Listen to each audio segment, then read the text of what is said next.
Hello বন্ধুরা, শুভ সকাল। আজ অনেক কটা দিন পরে কিন্তু ইউটিউবে আরেকটি সুন্দর ভিডিও পোস্ট করছি। গ্রাম্য পরিবেশে একদম ঠান্ডা ঠান্ডা মনোরম দৃশ্য নিয়ে চলে এলাম তোমাদের সামনে। মামাবাড়িতে এসেছি কিন্তু প্রায় অনেক কদিন, অর্থাৎ আগের শনিবারে। বেশ কটা দিন কিন্তু বেশ আনন্দ গল্প গুজবে কেটে গেল। ইউটিউবে কিন্তু খুব একটা ভিডিও আমি এখন পোস্ট করতে পারছি না। কিছুদিন বেশ অসুস্থ ছিলাম, তার আগে কাজের ব্যস্ততায় এত বিজি যে কোনো ভিডিওর শ্যুট না করতে পারছিলাম, না পোস্ট করতে পারছিলাম। তো এখন কিন্তু বেশ নিরিবিলি, আর সে কারণে কিছু ভিডিও তোমাদের সাথে শেয়ার করব বলেই মনস্থির করেছি। তো দেখো আমার মামাবাড়ি কত কত কত সুন্দর মনোরম পরিবেশে, দেখেছো কি সুন্দর। তোমরা কিন্তু একটু উপভোগ করো গ্রাম্য পরিবেশটা।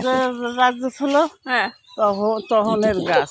এইটা বড়টা। হ্যাঁ, সেই ইংরেজরা গোড়া বাঁধতে বলে এই গাছে। ওরে বাবা, পুরনো গাছ বোঝাই যাচ্ছে।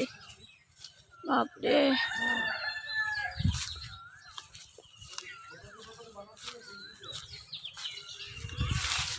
আমার এই বড় বড় গাছের তলায় আসলে কেমন মাথা ঝিমঝিম করে, কেন কি জানি।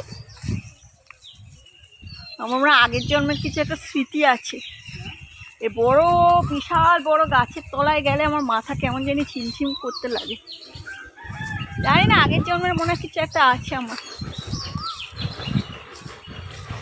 কাজের অনেক ব্যস্ততার মাঝখানে হুটহাট করে মামাবাড়িতে এসে খুব রিলেভে বেশ কিছুদিন থাকলে ব্রেন মন সব কিছু কিন্তু খুব রিল্যাক্স হয়ে যায়। এবার কিন্তু বাড়ি থেকে আবার প্রচণ্ড কাজে ছোটাছুটির পালা, তাই কটা দিন খুব খুব খুব রিল্যাক্সভাবে মামাবাড়িতে কিন্তু রয়ে গেলাম। আর বেশ ভালো লাগে মামাবাড়ির এই নিরিবিলি পরিবেশ, এবং তার মাঝখানে নানান রকমের পাখির নানান রকমের কিন্তু সুন্দর সুন্দর আওয়াজে ডাকা, তার সাথে গ্রাম্য পরিবেশের একটা হু হু করে ঠান্ডা মনোরম একদম পলিউশন বিহীন হাওয়া। বড় বড় কাঠবাকি করে প্রচণ্ড প্রচণ্ড কিন্তু ভালো লাগে। এবং গ্রামের পরিবেশটা কিন্তু সত্যি অপূর্ব অসম্ভব সুন্দর হয়ে থাকে। তোমরা ভিডিওতে সেটি কিছুটা বুঝতে পারছো আশা